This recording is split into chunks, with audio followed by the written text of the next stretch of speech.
एक तो मैं बहुत ज्यादा नहीं बोलूंगा क्योंकि आज सिर्फ वक्फ पे वक्फ बिल वक्फ अमेंडमेंट 2024 पे आप लोग डिस्कस करने के लिए यहाँ पे इकट्ठा हुए हैं।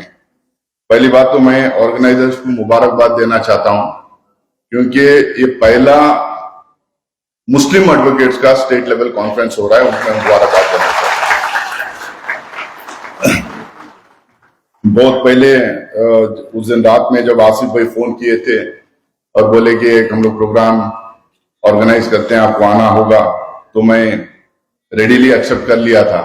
लेकिन मुझे पता नहीं था कि अक्टूबर 6 है और अक्टूबर 6 मेरा वेडिंग एनिवर्सरी है और 2 दिन से मैं परेशान था कैसा परमिशन दूं, कैसा जाऊं। तो बड़ी मुश्किल से टाइम निकाल के आया और जल्दी वापस जाना है। अगर जल्दी अभी ये 140 की ट्रेन पकड़ के वापस जाना है बैंगलोर, अगर नहीं जाऊंगा तो फिर आप ही लोग को वकालत करना पड़ेगा मेरी। और क्योंकि मेरी बीवी महमूद भाई के शहर से हैं, दिल्ली से, अब वो उनके सपोर्ट में खड़े हो जाएंगे। तो डिटेल्स और पूरे अमेंडमेंट्स को लेके मुझे लगता है कि कोलसे पाटिल साहब और महमूद फराचा साहब डिटेल में डिस्कस करेंगे।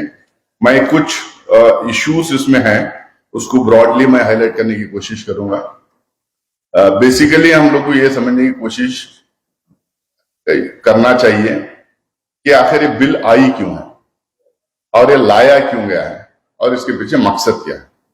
इसके रेलेवेंट पोर्शंस बहुत इंपॉर्टेंट हैं, लेकिन ये बिल आई क्यों है। 2013 में अमेंडमेंट हुआ था। 1995 की बिल को 1995 के एक्ट को 2013 में अमेंड किया गया था। 2013 को जब अमेंड किया गया था, एक लंबे समय तक ज्वाइंट पार्लियामेंट्री कमेटी उसको स्टेक होल्डर्स को, पूरे हिंदुस्तान भर के स्टेक होल्डर्स को बात करके जगह जगह जाके हिंदुस्तान भर घूम के लोकल स्टेक होल्डर्स को बात करके academicians, intellectuals, legal experts, politicians, वक्त में जो लोग काम किए हैं उनको, शरिया लॉ के एक्सपर्ट्स हैं उनको, मुस्लिम पर्सनल लॉ बोर्ड जैसे बहुत सारे इंस्टीट्यूशंस को, ऑर्गेनाइजेशंस को बात करके कंसल्टेशंस करके 2013 का अमेंडमेंट लाए थे। जब से अब तक 10 साल हुए। अब ये मैं नहीं कह रहा हूं, जो statements of objects and reasons of the bill है उसमें क्लियरली लिखा गया है। Justice Rajendra Sachar report of the joint parliamentary committee on Waqf and central Waqf council, वो उसमें क्लियरली लिखा गया है कि वो जेपीसी कंसल्टेशंस करके इस बिल को लेके आई करके उसमें लिखा गया है। लेकिन अब जो है ये बिल लाए तो ये नहीं बता रहे कि ये किससे कंसल्टेशन की। 2013 का अमेंडमेंट आया तो पूरे हिंदुस्तान भर में कंसल्टेशंस हुए, तो ये अमेंडमेंट लाने के पहले भी तो कंसल्टेशंस करना चाहिए था। किसको कंसल्टेशंस किए, कौन थे वो स्टेक होल्डर्स, कोई इनके पास जवाब नहीं है। कोई सुप्रीम कोर्ट का या हाई कोर्ट का कहीं जजमेंट आया है, कहीं रिमार्क्स आए हैं, कहीं कमेंट्स आए हैं कि इसको अमेंड करना चाहिए, वो भी नहीं है। स्टेक होल्डर्स हिंदुस्तान भर से किसी ने जाके गवर्नमेंट को रिक्विजिशंस या मेमोरेंडम्स दिए हैं कि वक्फ बोर्ड 2013 में बहुत ज्यादा एनोमलीज है, वो उसकी वर्किंग और इंप्लीमेंटेशन में बहुत प्रॉब्लम्स आ रहे हैं, तो आप इसको अमेंड करो, ये प्रोविजंस को अमेंड करो। किसी ने दिया है, वो भी किसी ने नहीं दिया है। तो आखिरकार आप लाए क्यों बिल है भाई? किसी से तो बात करते हैं। It's an ill conceived, poorly prepared, just on the basis of misinformation and with an vendetta politics in this country. They have just brought this bill to campaign against a particular community, create division, polarize the country on the lines of religion. This is the only thing that is there in this bill. इसके अलावा bill में कुछ नहीं, क्योंकि bill में जो पिछली bill में, अब जैसे एक एग्जांपल मैं दूं, अब रिजिजू साहब खड़े होकर कह रहे हैं भाई हम महिलाओं को इसमें रिप्रेजेंटेशन देना चाहते हैं। उस बेवकूफ आदमी को ये नहीं पता 2013 के बिल में 2 महिलाओं को ऑलरेडी दे चुके हैं। मेरे और आसिफ भाई के साथ में हमारे बोर्ड में 2 महिलाएं हैं, उनको ये पता ही नहीं। और मिस इन्फॉर्मेशन कैसा है लोग कैरी किया है पूरे हिंदुस्तान भर में, व्हाट्सएप में, सोशल मीडिया में, इलेक्ट्रॉनिक न्यूज में, टेलीविजन चैनल्स में, इसके ऊपर डिबेट्स। कुछ चैनल्स के leading anchors openly miss information फैला रहे हैं। और सबसे बड़ा मिस इन्फॉर्मेशन क्या है भाई, वक्फ बोर्ड कोई भी जमीन को बोल दे, हाथ रख दे, ये जमीन वक्फ की है तो वो वक्फ की हो जाएगी। और ये जेपीसी के अंदर एमपीस कह रहे हैं, रिजिजू खड़े होके ये पार्लियामेंट में कह रहे हैं, कुछ प्रो गवर्नमेंट एमपीस, जो प्रो गवर्नमेंट, जो अलायंस के पास, जो एनडीए अलायंस के जो पार्टीज हैं, उनके लीडर्स लोकसभा में खड़े होके बोल रहे हैं। हम पूछे कि भाई ये आखिर है कहां? आप 2013 के अमेंडमेंट में या 1995 के बिल में आप बताइए ये है कहां कि अगर वक्फ ये बोले कि लैंड हमारी तो उनकी हो जाएगी। नहीं बोले नहीं, आप लोग किसी खेत में जाके, किसी की फील्ड में जाके आप कुरान की तिलावत 2-4 दिन कर लें या नमाज पढ़ लें तो जमीन आपकी हो जाएगी। बोला कौन बोल रहा है? हिंदुस्तान में लॉ है, दुनिया में कहीं ऐसा लॉ है क्या जहां कोई भी बोल दे कि ये जमीन हमारी तो ये जमीन उनकी हो जाएगी? भाई रजिस्ट्रेशन का कोई मामला है, रेवेन्यू रिकॉर्ड्स है, टाइम दिया जाता है, पेपर्स में अनाउंस किया जाता है, नोटिस दी जाती है, उसके बाद रजिस्ट्रेशन होता है। रजिस्ट्रेशन करने वाला वहां पे सामने आना है, रजिस्टर करा के देने वाला, बेचने वाला वहां पे सामने आना है, उनके फोटोज लगते हैं, वहां पे कैमरास लगे रहते हैं। मतलब ये भी नहीं पता है गवर्नमेंट के साइड के एमपीज को। मैं उनको बोला भाई मैं बल्लारी से दिल्ली पढ़ने जाता था, मैं जेएनयू में एमफिल पीएचडी पढ़ने जाता था, तो उस टाइम पे मैं बल्लारी से गुंतकल से ट्रेन पकड़ के दिल्ली जाता था। बहुत सारे बुजुर्ग लोग जो है ट्रेन में न्यूज़पेपर डाल के नमाज पढ़ते थे।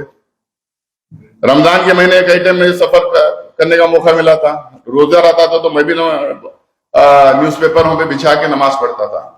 आप बताओ कि ट्रेन निकले हम वक्त में, क्योंकि नमाज पढ़े हैं ना भाई, तो ट्रेन हो जाना चाहिए हमारे को।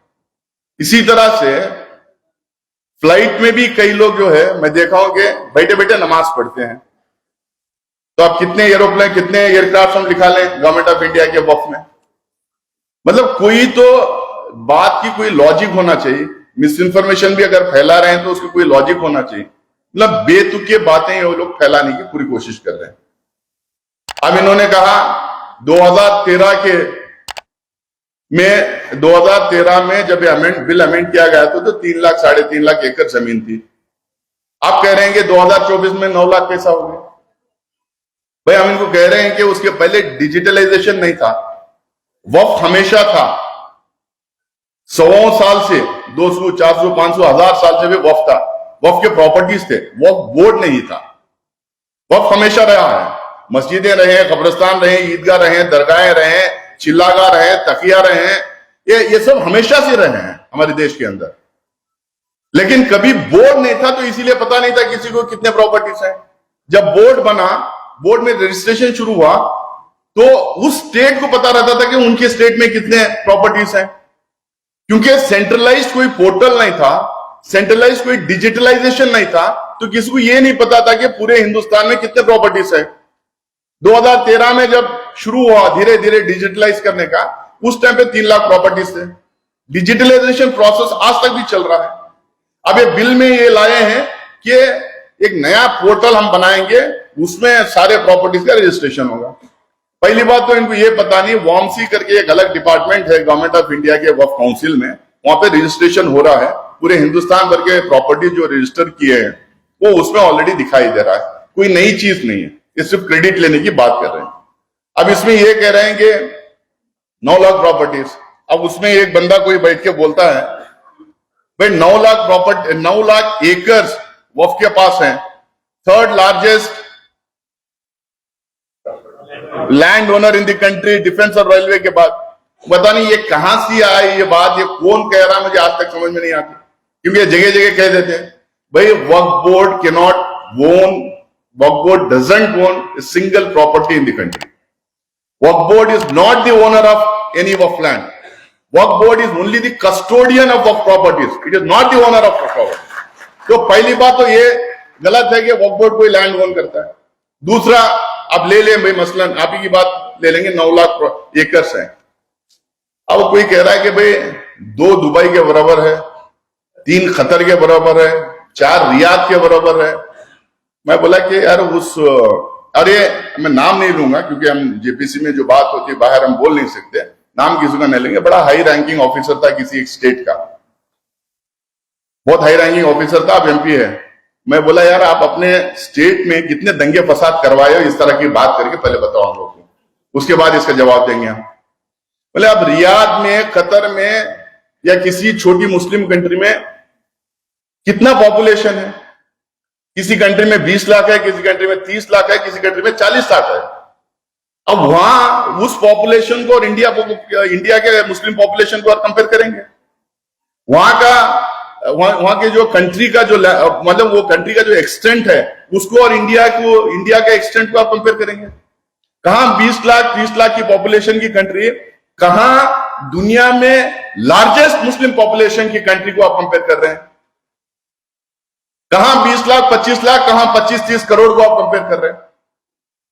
मैं उनको बोला कि 7,70,000 गांव हैं हिंदुस्तान में, विलेजेस है। मैं शहर की बात नहीं कर रहा हूं, मैं बड़े शहरों की बात नहीं कर रहा हूं। जब बल्लारी में ही 4 कब्रिस्तान है, 4 ईदगाह है, बेंगलुरु में, हैदराबाद में, दिल्ली में बेहिसाब है। हम उसमें मैं काउंट ही नहीं कर रहा हूं। मैं बोला 7,70,000 गांव हैं, उसमें 80-85% गांव में, विलेजेस में मुसलमान रहते हैं।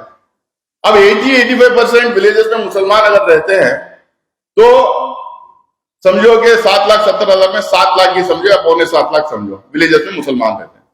जहां किसी भी समुदाय के, मुसलमान की बात ना कहूं, किसी भी धर्म के लोग जहां रहते हैं उनकी एक इबादतगाह रहेगी, सारे इकट्ठा होकर नमाज पढ़ने के लिए एक ईदगाह रहेगा, एक कब्रिस्तान तो रहेगा।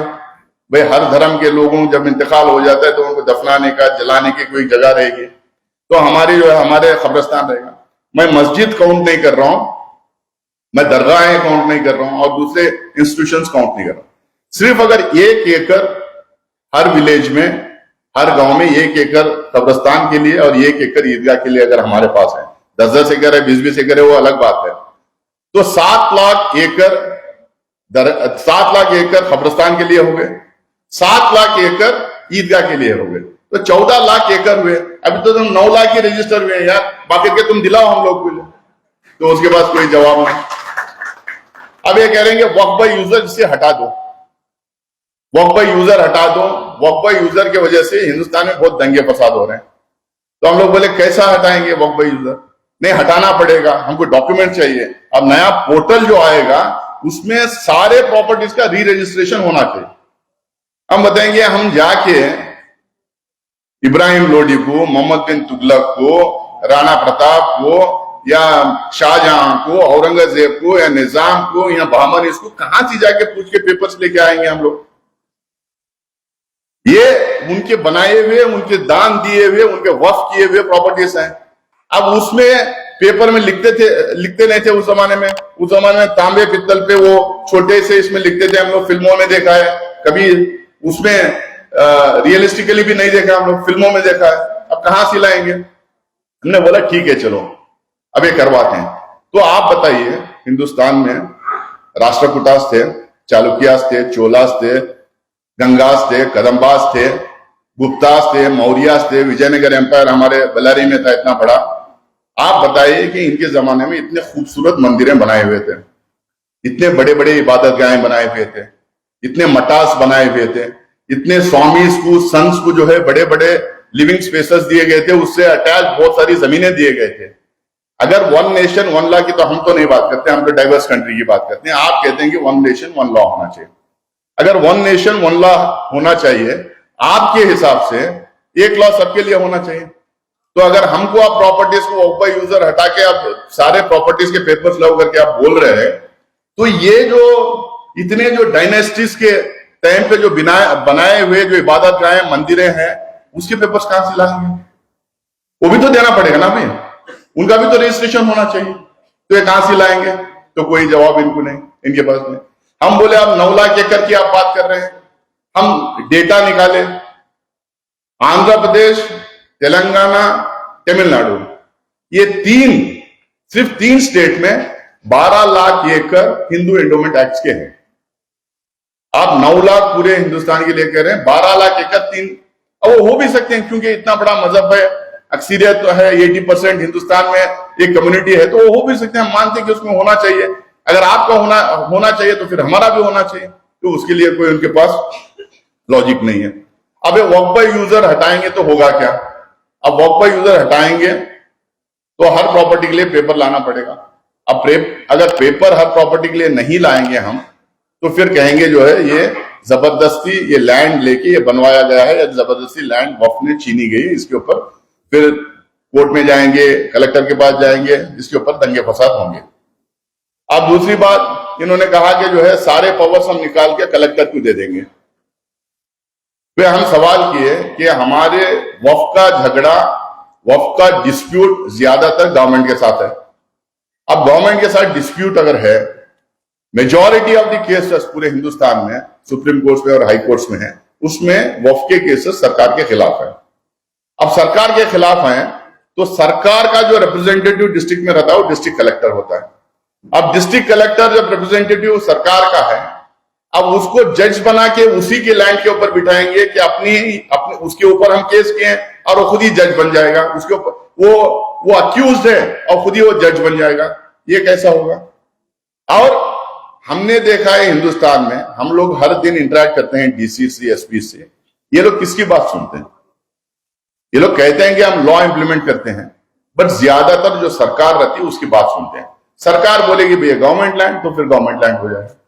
अब उसमें ये बोल रहे हैं कि पावर, इतना स्वीपिंग पावर्स कलेक्टर को दे रहे हैं कि वो तय करेगा कि ये लैंड गवर्नमेंट लैंड है, ये लैंड वक्फ की है, या ये लैंड डिस्प्यूटेड है।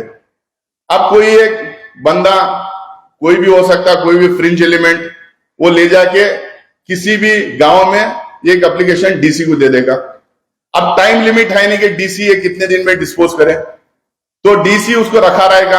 अब जब तक रखा रहेगा वो वक्फ में इंक्लूड नहीं होगा, वक्फ से हटा देंगे उसको। अब वक्फ से जब हटा देंगे तो हमारे यहाँ भी कुछ सरफिरे लोग होते हैं, उधर भी सरफिरे लोग होते हैं। अब उसकी वहां पे वो उस गांव में इस डिस्प्यूट के बाद दंगा होना तय है। तो ये बिल में इतना पोटेंशियल है, हिंदुस्तान के हर गली, हर मोहल्ला, हर गांव में दंगे करा सकती है बिल, और एकदम तय है। और सरकार की मंशा यही है कि उनको पता है कि वो आर्टिकल 370 का मसला खत्म हो गया, बाबरी मस्जिद का मसला खत्म हो गया, ट्रिपल तलाक का मसला खत्म हो गया। तो अब कैसा हम हिंदुस्तान को डिवाइड करके रखें, इस समाज को बार बार डिवाइड करते रहे, बार बार पोलराइज करते रहे, क्योंकि उनको पता चल गया कि इश्यूज जैसे ही खत्म हो जाएंगे तो वो इस देश में जीत नहीं सकते, किसी स्टेट में नहीं जीत सकते, सेंटर में नहीं जीत सकते। इस बार का इलेक्शन भी वो दिखा दिया। रियल इश्यूज के ऊपर जब इलेक्शन होगा तो कितने सीट उनको आएंगे, कितना मेजोरिटी उनको मिलेगी नहीं मिलेगी, इलेक्शन में पता चल गया। तो अब वो चाह रहे हैं कि एक परमानेंट हम ऐसी एक व्यवस्था इस देश में बना के छोड़े कि हर गांव, हर गली, हर मोहल्ला में दंगे फसाद कराने के लिए एक एप्लीकेशन डीसी के पास भेजना काफी है। एकदम आसानी से दंगे फसाद कराने का तरीका इन्होंने ढूंढ लिया। तो हम बोले कि कलेक्टर हो ही नहीं सकता। सुप्रीम कोर्ट का जजमेंट है कि collector can not decide on the title of the land, collector can only include in the revenue records after the title is decided. तो अब ये कलेक्टर कैसे तय करेगा? तो जवाब नहीं उनके पास, क्योंकि पढ़ते नहीं ना, व्हाट्सएप यूनिवर्सिटी से पढ़ के आ जाते हैं, देख लेते हैं उसमें व्हाट्सएप यूनिवर्सिटी से, उसके बेसिस के ऊपर ये आ जाते हैं।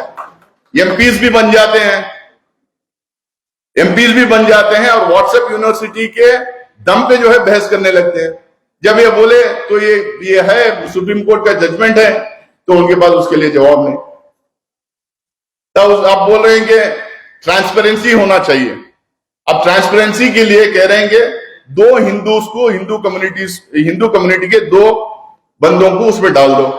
एक्चुअली आप एकदम डिटेल से वर्ड बाय वर्ड अगर आप पढ़ें, उसको एनालाइज करें, तो दो नहीं 50% से ज्यादा जो है उसमें नॉन मुस्लिम्स आ सकते हैं, जिस तरह से ये फ्रेम किए हैं। पहले मुस्लिम मेंबर ऑफ पार्लियामेंट होना जरूरी था, मुस्लिम एमएलए एमएलसी होना जरूरी था। अब वो सिर्फ एमएलए या एमएलसी या एमपी या बार काउंसिल का मेंबर, मुस्लिम बार काउंसिल का मुस्लिम मेंबर ऑफ बार काउंसिल नहीं है, इस तरह से हटा दें। 50% से ज्यादा जो है उसमें नॉन मुस्लिम्स आए। हम बोले कि भाई ये कैसा, हमें तो कॉन्स्टिट्यूशन प्रोटेक्शन देता है, हमें कॉन्स्टिट्यूशन में क्लियरली लिखा हुआ है, इंश्राइंड है कि हमारे रिलीजियस अफेयर्स को हम लोग एडमिनिस्टर कर सकते हैं, तो उसके लिए नहीं ट्रांसपेरेंसी होना चाहिए। बोला इससे ट्रांसपेरेंसी कैसा है? आपको शक है क्या मुसलमानों के ऊपर? क्या आप आगे झांकेंगे हम क्या कर रहे हैं? क्या आपको यह लगता है कि मुसलमान अपने इंस्टीट्यूशंस को खुद एडमिनिस्टर नहीं कर सकते? तो उसको लेके कहीं आपके पास कोई डेटा है तो आप बताइए। तो उसके पास उनको डेटा नहीं। तो हम बोले कि ठीक है, वन नेशन वन लॉ, ये आप ही की बात कर रहे हैं। आप दो यहाँ पे नॉन मुस्लिम को डालने की जो बात कर रहे हैं, सारे हिंदुस्तान के एंडोमेंट एक्ट्स में, मुजराई डिपार्टमेंट में, मंदिर ट्रस्ट में, वो जगह जगह अलग अलग एक्ट भी है। देवघर का अलग एक्ट है, पंढरपुर का अलग एक्ट है, अलग एक्ट है। ये सारी जगह यहां आप दो नॉन मुस्लिम डालिए, कोई प्रॉब्लम नहीं। ये सारे डिपार्टमेंट्स में एक मुसलमान, एक क्रिश्चियन और एक सिख को आप डालवा दीजिए। अरे ये कैसा होगा? ऐसा? अरे भाई ये कैसा होगा? देश एक है, आप कहते हैं वन नेशन वन लॉ, तो हमारे लिए आप इंट्रूजन कर सकते हैं, हम आपके डिपार्टमेंट्स में हम नहीं आ सकते। तो आपके लिए भी वही लॉ, हमारे लिए भी वही लॉ होना चाहिए। अब फिर बात करना शुरू करें कि हम पसंदीदा मुसलमानों को इसमें लेंगे। हमने बोला कि भाई मुसलमानों में जो है एक्चुअली जहां मैं पैदा होके पल के बड़ा हुआ हूं, वहां पे जात पात हमने देखा नहीं। Islam doesn't mandates caste system, Islam doesn't mandates caste system, various other religion mandates caste system. यहाँ पे Islam doesn't mandate caste system. लेकिन कुछ बैकवर्ड है, कन्वर्जन हुआ है हिंदुस्तान में, नॉर्थ इंडिया में कुछ जगह कुछ प्रॉब्लम है। मैं मानता हूं कि जो है समाज में कुछ इश्यूज हैं, उसको हम एड्रेस करेंगे। अब आप जो है, हम जब कास्ट सिस्टम, कास्ट सेंसस की हम बात कर रहे हैं, पार्लियामेंट इलेक्शन में कास्ट सेंसस एक बहुत बड़ा इश्यू था। आज तक भारतीय जनता पार्टी का हो या प्रधानमंत्री का हो या अमित शाह का हो, कहीं ये स्टेटमेंट नहीं आया कि वो कास्ट सेंसस करवाएंगे हिंदुस्तान में, कास्ट सेंसस करवाएंगे, ये स्टेटमेंट नहीं उनकी तरफ से। हम जो मांग कर रहे हैं कास्ट सिस्टम की, ये कास्ट सेंसस की हम मांग कर रहे हैं, तो कहते हैं कि भाई कांग्रेस है, राहुल गांधी है, हिंदुस्तान को डिवाइड करने की कोशिश कर रहे हैं। भाई हम कास्ट सेंसस की मांग कर रहे हैं तो हम हिंदुस्तान को डिवाइड कर रहे हैं। आप जो है बैकवर्ड मुसलमान को आप इसमें रिप्रेजेंटेशन दे रहे हैं, तो आप क्या कर रहे हैं? जहां पे कास्ट सिस्टम नहीं है, आप बैकवर्ड के नाम पे जो आप रिप्रेजेंटेशन देना चाह रहे हैं। बोले चलो ये भी ठीक है, हम पसंदीदा मुसलमानों को भी हम उसमें एक्सेप्ट कर लेंगे, हमें कोई प्रॉब्लम नहीं है, हमें ठीक है। तो फिर वन नेशन वन लॉ, तो आपके सारे एंडोमेंट बोर्ड्स में, मुजराई में, आपके सारे टेंपल ट्रस्ट में आप एक एससी, एक एसटी, एक बैकवर्ड को आपको लेना पड़ेगा। उस पर बवाल है, कैसा हो सकता, आप कैसा डिक्टेट कर सकते हैं, आप कैसा बोल सकते हैं? भैया आप हमारे इंस्टीट्यूशन में आप डिक्टेट कर रहे हैं, आप लॉ बना रहे हैं, आप इंक्लूड करना चाह रहे हैं, तो सारी जगह वैलिड होना चाहिए कि उसके लिए कोई इनके पास जवाब नहीं। इसके पास जो है, इसके ऊपर वो एकदम हड़बड़ा जाते हैं, चिल्लाना शुरू करते हैं, बेतुकी की बातें करना शुरू कर देते हैं। तो ये जिस तरह से इन्होंने बिल लाने की कोशिश की है या बिल लाई है, उसमें एकदम साफ है वक्फ बाय यूजर हट जाएगा। तो 1991 का जो प्लेसेस ऑफ वर्शिप एक्ट है, वो बिना हिंट, बिना कुछ उसको टिंकरिंग किए, बिना उसको टच किए वो रिडंडेंट हो जाएगा। क्योंकि ये बिल के तहत 1947 के बाद में जो मंदिर थी वो मंदिर रहेगी, जो मस्जिद है वो मस्जिद रहेगी, जो गुरुद्वारा रहे गुरुद्वारा रहेगी, जो चर्च रहे चर्च रहेगी। इसका मुझे लगता है कि बेसिक एसेंस यही है वो बिल का। अब वक्फ बाय यूजर हटा देंगे तो ये बिल रिलेवेंसी नहीं रहेगी। अब क्योंकि वो ये बिल को टिंकरिंग नहीं कर सकते, अगर ये बिल को वो टच करेंगे तो सिर्फ हिंदुस्तान में नहीं दुनिया भर में बवाल हो जाएगा, दुनिया भर में डिबेट हो जाएगा इसके ऊपर। ये इनडायरेक्टली इस बिल को इररिलेवेंट, रिडेंडेंट करने की ये कोशिश कर रहे हैं, ताकि ये जो है, ये जो आरएसएस या वीएचपी जो कहती है कि 1600 मंदिरें थे जो मस्जिदें बन गए, 1800 थे, पता नहीं हजारों थे, अलग अलग टाइम पे अलग अलग नंबर देते, फिर ये उस पे लग जाएंगे सारे लोग।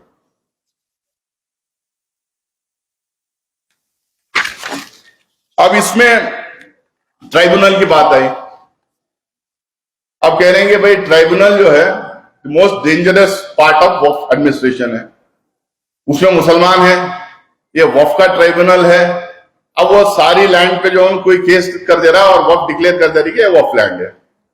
अब उसमें वो फाइनलिटी वाला जो क्लॉज है कि जब जजमेंट जो दिया जाता है वो फाइनल है, उसका सिर्फ रिवीजन हो सकता है हाई कोर्ट में, सुप्रीम कोर्ट में। पहले तो हम पूछे कि इसका रिवीजन हो सकता है या नहीं हो सकता, तो उनको पता नहीं था कि इसका रिवीजन हो सकता है या नहीं हो सकता। उसके बाद में हमने पूछे कि कितने ट्राइब्यूनल्स हैं इंडिया में, तो बोले नहीं वो 1-2 डिपार्टमेंट, 19 डिपार्टमेंट में ट्राइब्यूनल्स हैं और सारे ट्राइब्यूनल्स में उनका जजमेंट फाइनल होता है। अब सारे सेंट्रल गवर्नमेंट के ट्राइब्यूनल्स में उनका जजमेंट फाइनल होता है, उसके खिलाफ अपील नहीं जा सकते, सिर्फ रिवीजन हो सकता है। तो आप बताइए सारे वो 18 ट्राइब्यूनल के लिए फाइनलिटी है, वो उसका फाइनलिटी रहेगा, उसका जजमेंट फाइनल रहेगा। लेकिन वक्फ में प्रॉब्लम आ गया। हम लोग पूछे कि वक्फ में ये जो 3 लोग जो बैठते हैं ये लोग कौन है? वक्फ ने अपॉइंट किया। इनको ये भी पता नहीं है कि वक्फ अपॉइंट नहीं करता, स्टेट गवर्नमेंट अपॉइंट करती है। अब उसमें से शरिया लॉ जो स्कॉलर है, जो शरिया लॉ जानता है, उसको जो तीसरे मेंबर को उसमें जो रखा था, अब वो कह रहे हैं कि वो नहीं रहेगा। अरे भाई वक्फ में जहां पे हमारे रिलीजियस अफेयर्स हैं, हमारे यहाँ सेक्ट्स हैं, हमारे यहाँ अलग अलग प्रैक्टिसेस हैं, कस्टम्स हैं, हमारे यहाँ अपने ट्रेडिशंस हैं, तो इसके बारे में सलाह देने के लिए, इसके बारे में शरिया लॉ क्या बोलता है बताने के लिए वहां पे एक मेंबर होना चाहिए। तो नहीं, उसको नहीं रखेंगे हम। आप ट्राइब्यूनल को इतना डिसआर्म कर दिए, डिसएम्पावर कर दिए कि ट्राइब्यूनल ऐसे ही 2 आदमी का एक बोर्ड बना दिया, एक वो ट्राइब्यूनल बना दिए। अब उसमें जाके आप डालो, उसके लिए कोई तीत जो था उसका पूरा निकाल दिए। हम कह रहे हैं फिर जाएंगे हम कहा? नहीं, आप कोर्ट में जाएंगे, कलेक्टर के पास जाएंगे। तो ये पूरी जो साजिश है, जो कॉन्स्पिरेसी है, बोर्ड को इतना डिसआर्म कर दो, इतना डिसएम्पावर कर दो, इतना कमजोर कर दो बोर्ड को कि बोर्ड जो है लड़ी नहीं पाएगी। और बाद में कहते हैं कि हम मुसलमानों का उद्धार करना चाहते हैं, इसमें लूट खसूट हो रहा है। 12,800 करोड़ रुपए हर साल इनकम होना चाहिए था, बिल्कुल इनकम नहीं आ रहा है। तो हम पूछेंगे डेटा दीजिए कि लूट खसूट क्या हो रहा है, कितने केसेस हैं और कितने केसेस में जो है सजा दी गई है, कितने केसेस में ये बोला गया कि लूट हुआ है। हम बोलेंगे 12,800 करोड़ रुपए आमदनी कहां से आएगी? नहीं, इतनी प्रॉपर्टी है ना आएगी। अरे इतनी प्रॉपर्टी है, आमदनी कैसे आएगी ये बताइए। आप 7% से कंट्रीब्यूशन 5% पे ला रहे हैं। इनको ये पता नहीं है कि वो 7% जो कंट्रीब्यूशन रहता है, वो कंट्रीब्यूशन बोर्ड को आता है, 93% जो होता है वो इदारे के पास रहता है। अब वो इदारे के पास रहेगा तो 12,500 करोड़ रुपए कहां से इकट्ठा हो जाएंगे। और वो जो 7% जो देते हैं उसमें सैलरीज के लिए, एडमिनिस्ट्रेटिव वर्क के लिए, मेंटेनेंस के लिए और कोर्ट में केसेस लड़ने के लिए वो पैसे इस्तेमाल होते हैं। तो हम बोले कि भाई ये 12,500 करोड़ रुपए का जो आप ये फिगर दे रहे हैं, अब ये आने के लिए क्या करना चाहिए? हमारे जो जमीनें हैं उस जमीनों को हम लोग को रेवेन्यू जनरेटिंग प्रॉपर्टीज में हम लोग को कन्वर्ट करना पड़े। अब कन्वर्ट करने के लिए पैसे कहां से आएंगे? सरकार तो देगी ना। आप चाह रहे हैं कि मुसलमानों का उद्धार हो, आप चाह रहे हैं कि मुसलमानों के एजुकेशनल इंस्टीट्यूशन स्टार्ट हो, आप कह रहे हैं कि मुसलमानों ये वक्फ के पैसे में मुसलमानों के हेल्थ के लिए काम हो, गर्ल चाइल्ड के लिए एजुकेशन के लिए कुछ इंस्टीट्यूशंस खुले। आप ये बड़े जोर जोर से बोले ना। आप बताइए कि ये रेवेन्यू जनरेटिंग प्रॉपर्टीज में अगर कन्वर्ट करना है तो पैसे कहां से आएंगे? आपने 2 साल से 3 साल से वक्फ काउंसिल नहीं बनाया, बीजेपी रूल स्टेट्स में वक्फ बोर्ड्स नहीं है, वक्फ काउंसिल के एम्प्लॉइज को आप सैलरीज नहीं दे रहे 3 साल से। आप गवर्नमेंट ऑफ इंडिया के बजट में माइनॉरिटीज के लिए और वक्फ के लिए कोई अलग से पैसा नहीं आप देते, तो ये कैसा कन्वर्ट करेंगे हम लोग? तो उसके नहीं लूट खसूट, अरे बताइए ना भाई, कितना पैसा आया, कितना लूट कसूट हुआ है, डेटा कहां है, इंफॉर्मेशन कहां है आपके पास, कौन ये बोल रहा है? तो उनके पास कोई जवाब नहीं। अब बार बार ये कहते हैं कि मुस्लिम वो जो बोर्ड में जो लोग हैं वो लोगों ने प्रॉपर्टीज हत्या दिए, तो और हिंदुओं के प्रॉपर्टीज, हिंदू कम्युनिटी, हिंदू भाइयों के जो प्रॉपर्टीज छीन लिए और वक्फ करके डिक्लेयर कर दे रहे हैं। अब लोग डेटा दीजिए आप। लार्जली जो केसेस हैं, जितना मैं समझता हूं, मुस्लिम वर्सेस मुस्लिम है, वक्फ वर्सेस मुस्लिम है। हम बोले कि वक्फ वर्सेस हिंदू कम्युनिटी के लोग, आप डेटा दे दीजिए हम लोग। एंक्रोचर जो है 90-95% एंक्रोचर आइदर मुसलमान है या नहीं तो सरकार है। दरगाह के आसपास जो गरीब हैं, जो गरीब लोग जो जाके बसे हुए हैं, वो कहते हैं भाई ये वक्फ की है तो हमारी भी, हमारे कौम की भी तो हमारी है, हम घर ले लिए, हम पे घर डाल लिए। खबरस्तान के आजू बाजू में कौन जाके बसता है? मुसलमान ही बसता है। लार्जली एंक्रोचर्स ये एक है। दूसरा जो एंक्रोचर है, सबसे बड़ा जो एंक्रोचर सरकार है। हमारी इसमें ये हिंदू मुसलमान की लड़ाई नहीं है, आप क्यों जबरदस्ती इसमें हिंदू मुसलमान कर रहे हैं? और हिंदू कम्युनिटी का लैंड ही हम ना वक्फ ले सकती है, ना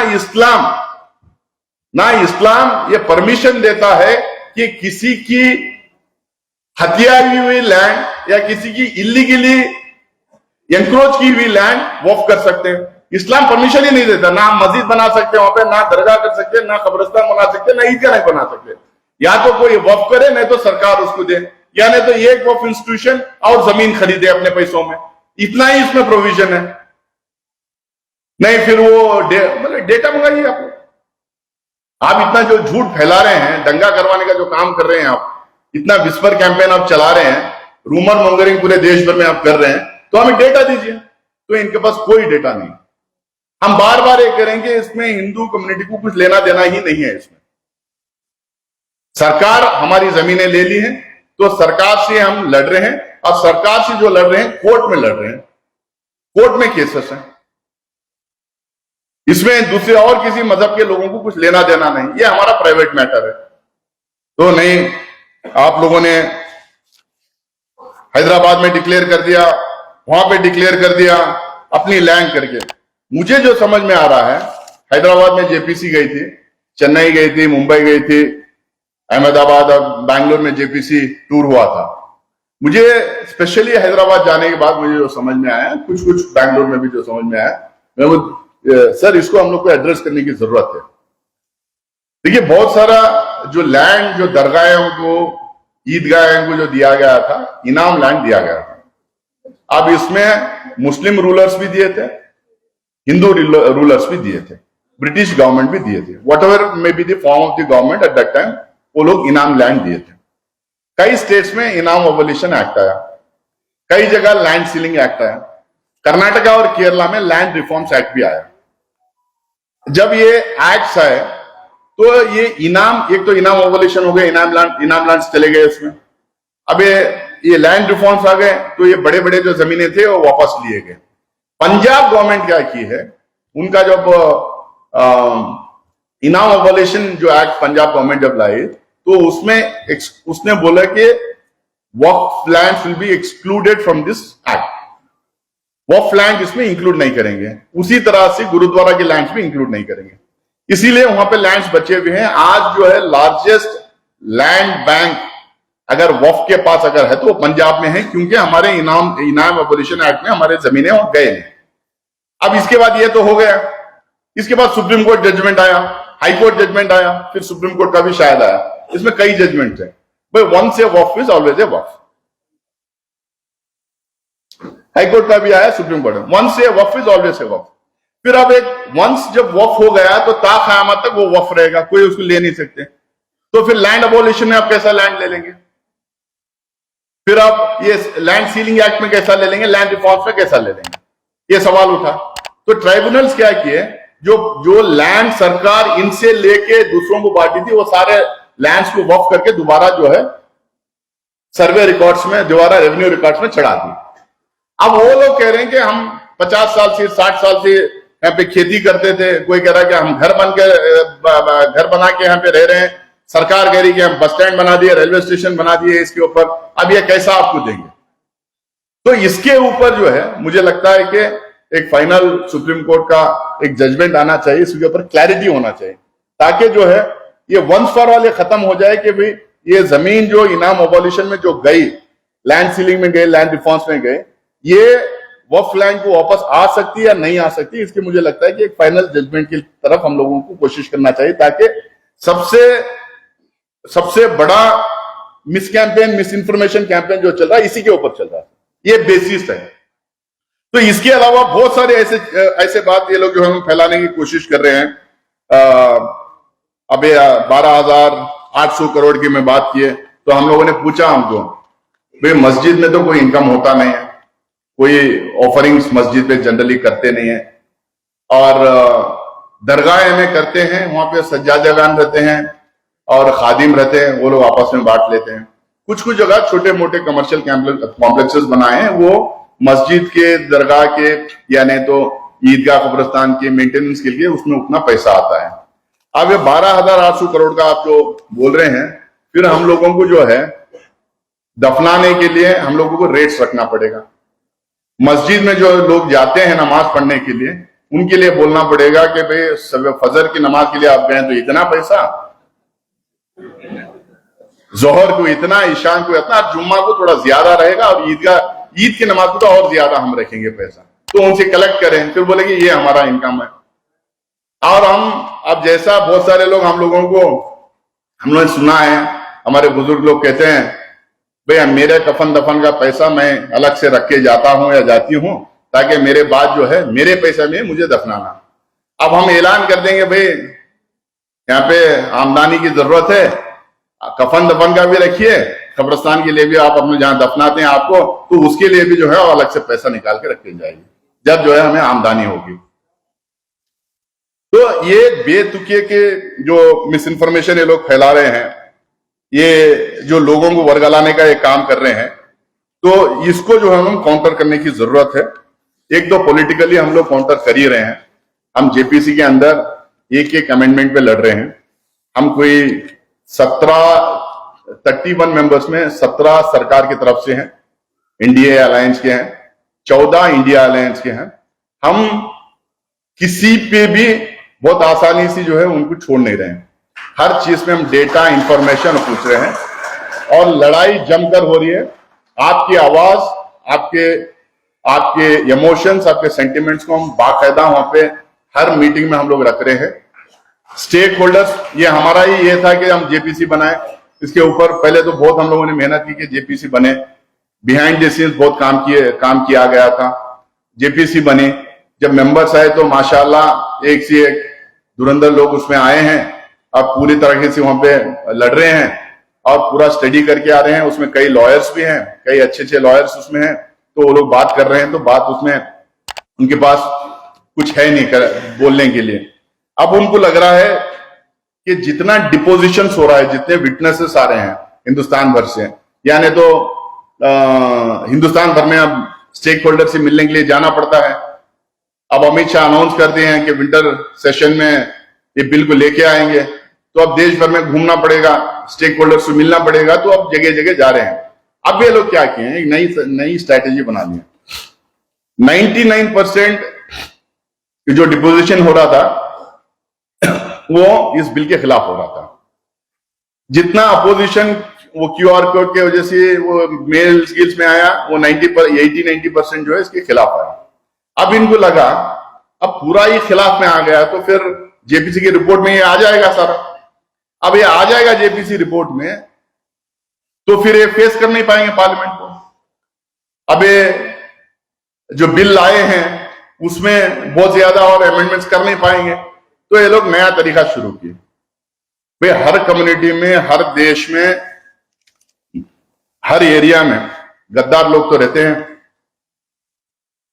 हमारे यहाँ टिप्पू सुल्तान रहमतुल्लाह अलैह का उनकी शिकस्त कैसा हुई, वो कैसा शहीद हुए, आपको पता है।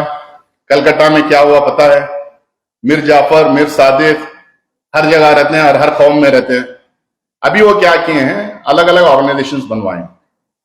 अब एक ग्रुप आई, उसमें नाम मैं बोलूंगा नहीं क्योंकि बोल नहीं सकता मैं, नीचे उसके नाम अपना ऑर्गेनाइजेशन का लिखे और नीचे लिखे पेट्रियोटिक मुस्लिम्स। मैं बोला ये तो नई बात है भाई, मतलब आज 10-12 लोग जो आए हैं, आप लोग पेट्रियोटिक हो गए, हम सब गद्दार हो गए, देशद्रोही हो गए हम सारे मुसलमान। नहीं नहीं ऐसा, अरे मतलब क्या है आप लोग पेट्रियोटिक मुस्लिम। अब उसमें कोई एसोसिएट प्रोफेसर है, उसको प्रोफेसर बनना है, कोई लॉयर है, उसको जो है किसी गवर्नमेंट के पैनल में आना है, कोई फूड पार्क चलाता है, उसको सब्सिडी चाहिए, कोई अपने आप को जर्नलिस्ट बोलता है, उसको जो है उसके पेपर के लिए वो एड वैड जो देते हैं वो चाहिए। अब ऐसे 10-12-15 लोग, लेकिन हम बिल के सपोर्ट में हैं। हम पूछे भाई बिल के सपोर्ट में कोई एक अमेंडमेंट आप कर रहे हैं, आप पूरा का पूरा कर रहे हैं? नहीं, हम पूरा का पूरा कर रहे हैं क्योंकि हम पेट्रियोटिक मुसलमान हैं, पूरा का पूरा कर रहे हैं।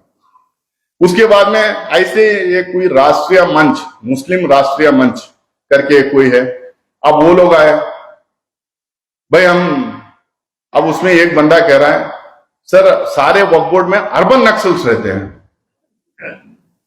मैं पूछा आप डिफाइन करो अर्बन नक्सल्स क्या है, नक्सल क्या है, अर्बन नक्सल क्या है, आप डिफाइन करो। नहीं वो रहते हैं, नहीं रहते हैं भी मान लिए, लेकिन डिफाइन करो आप अर्बन नक्सल क्या है।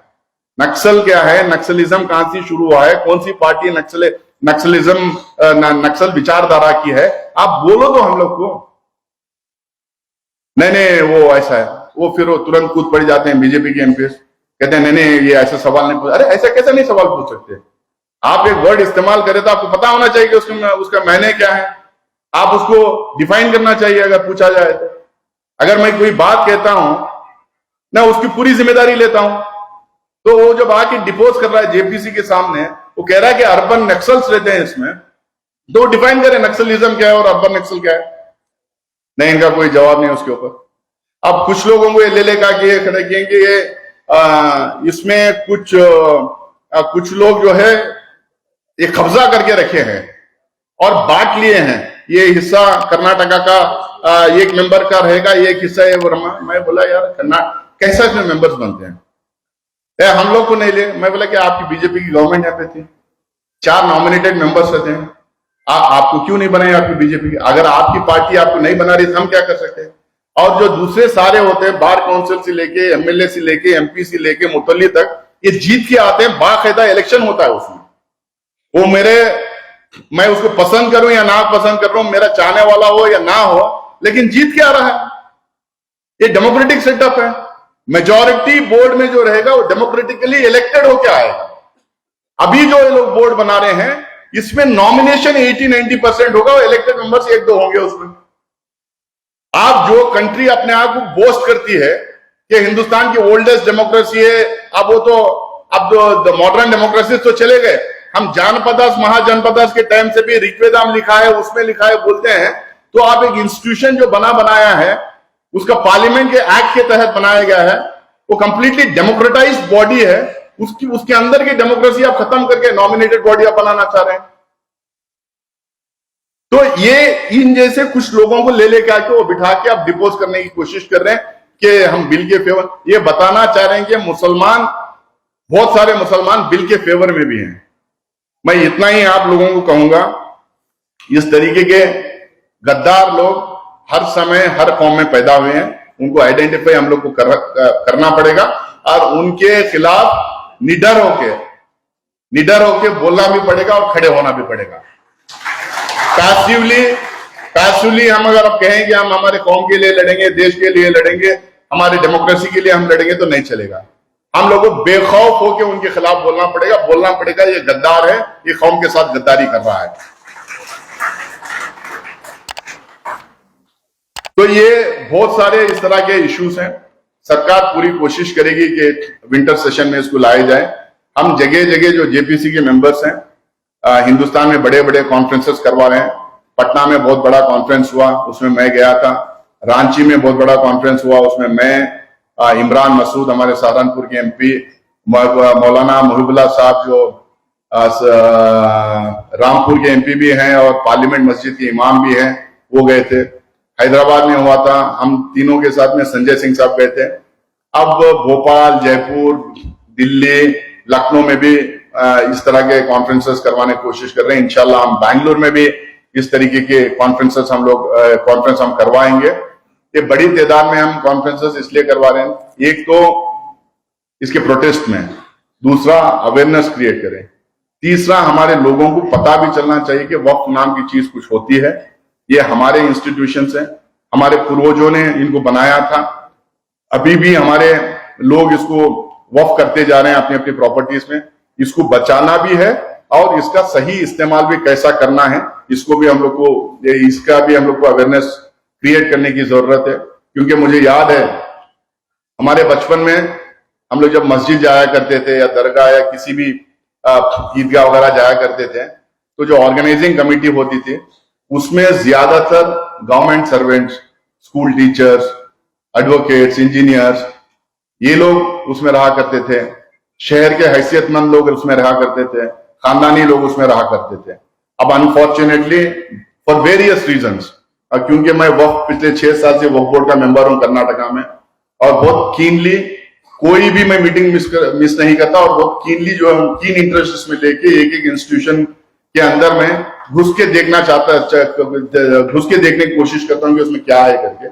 लेकिन अनफॉर्चुनेटली क्या हुआ है, लोकल पॉलिटिशियंस के प्रेशर की वजह से, लोकल जो लोग जिनका दबदबा शहर में, उनके वजह से हमारे इंस्टीट्यूशंस में, यहां तक मस्जिदों में, दरगाहों में, ईदगाहों में, कब्रस्तानों में जो कमेटी बन रहे हैं उसमें अनडिजायरेबल लोग बहुत सारे आ रहे हैं, एंटी सोशल एलिमेंट बहुत सारे आ रहे हैं। इनके वजह से जो है हमारे वक्फ प्रॉपर्टीज में बहुत ज्यादा प्रॉब्लम हो रहा है। अनपढ़ लोग आ रहे हैं जिसकी वजह से हम ऑडिटिंग नहीं करवा पाते, हम रिकॉर्ड्स नहीं रख पाते, डॉक्यूमेंट्स नहीं बना पाते। और जो लोग अरे मैं देख लूंगा, हमारे लीडर बोल देगा, हमारा वो आया बोलेगा, हमारा वो धनी बोलेगा करके बोल के जो हमारी जो जमीन है उतनी छोड़ के अगल बगल की छोटी मोटे एक 10 फीट 15 फीट एंकरोच करके वो पूरी इंस्टीट्यूशन को जो है कटघरे में खड़ा कर देते हैं। इस तरीके के लोग आ रहे हैं। तो हम लोगों को ये अवेयरनेस भी फैलाने की जरूरत है कि हमारे इंस्टीट्यूशंस को हम लोग को बचाना है। सही लोगों को, जो अल्लाह को डरने वाले हैं, वैसे लोगों को, पढ़े लिखे लोगों को, लॉ जो जानते हैं वैसे लोगों को, जो जिनको पैसों की जरूरत नहीं है, वैसे लोगों को इन कमिटीज में हम लोगों को लाने की कोशिश करना पड़ेगा, जब भी हम लोग वक्फ को बचा पाएंगे। और आप तमाम लोग आज की इस कॉन्फ्रेंस में दूर दूर से कर्नाटका से आए हैं, तो मुझे बोला गया है कि पहला मुस्लिम एडवोकेट्स का कॉन्फ्रेंस है।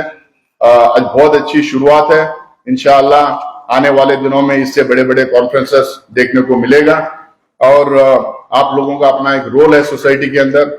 हम लोग वक्फ में, DWACs में, डिस्ट्रिक्ट बॉडीज में हर जगह 2, 3, 4 हम एडवोकेट्स, मुस्लिम एडवोकेट्स को हम मेंबर्स बनाते हैं।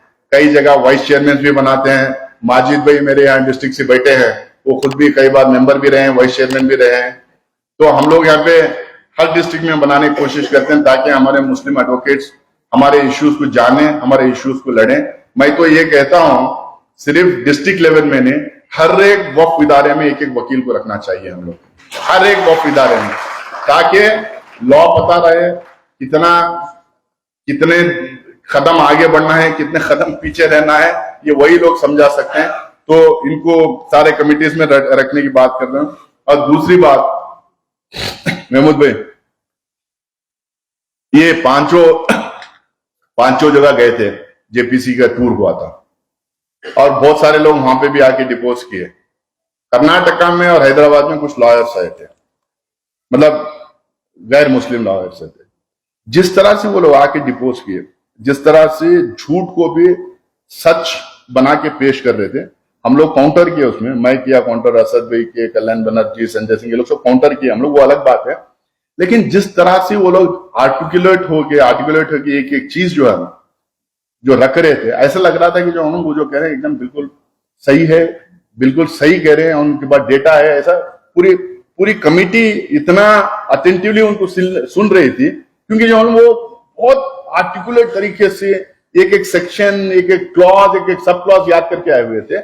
मैं चाहता हूं कि उस तरीके के लॉयर्स, मतलब झूठ ना बोले, वो अलग था, तो झूठ बोलने के लिए नहीं कह रहा हूं, आर्टिकुलेट लॉयर्स जो है हमारे हर डिस्ट्रिक्ट में, हर तहसील में हमारे हो, हमारे लोग ज्यादा से ज्यादा लोग इस बिरादरी में, इस ट्राइब में बने।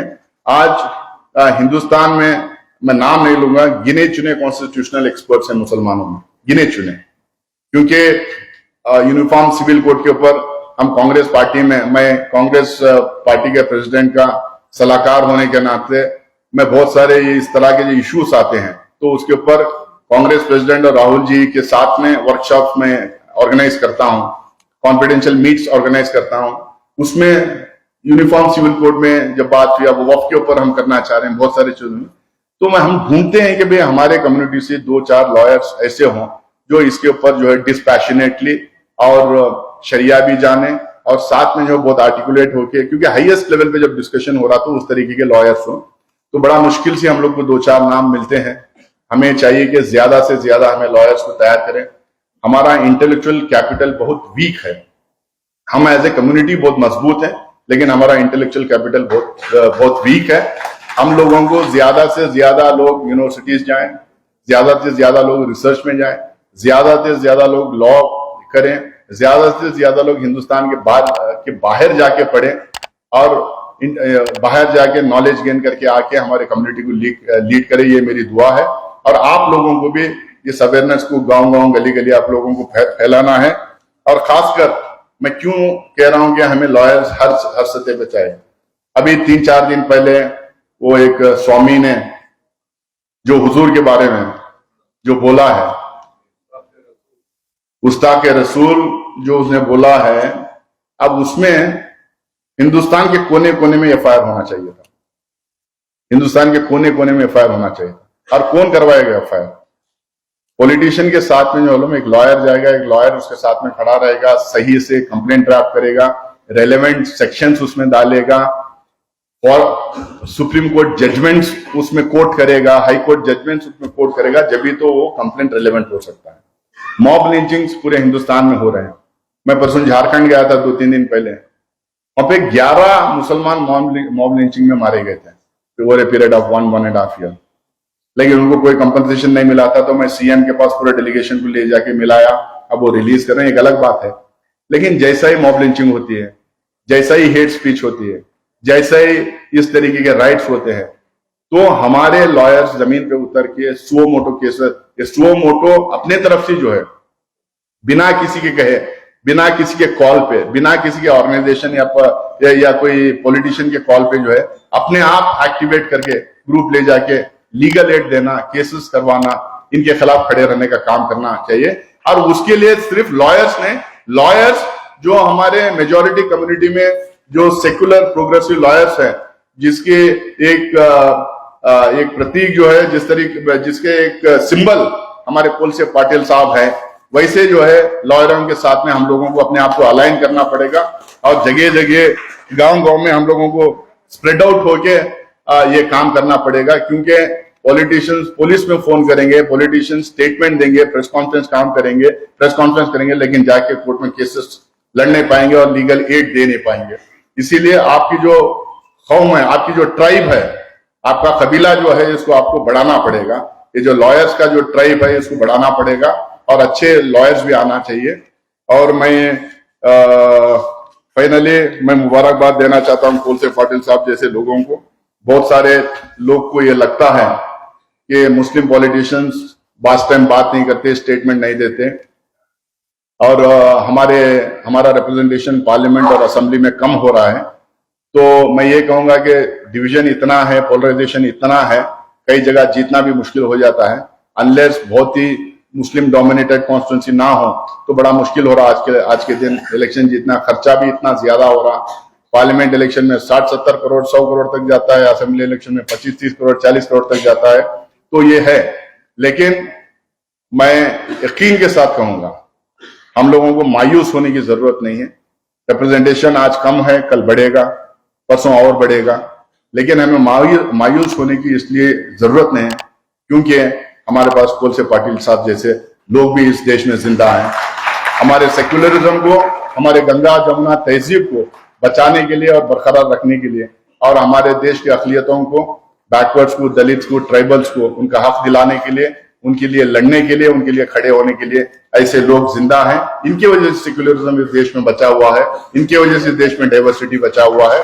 और आखिर में मुझे यहाँ बोला गया कि हुबली मुस्लिम लॉयर्स एसोसिएशन को सीए सीट की जरूरत है, उन्होंने एक मांग की है।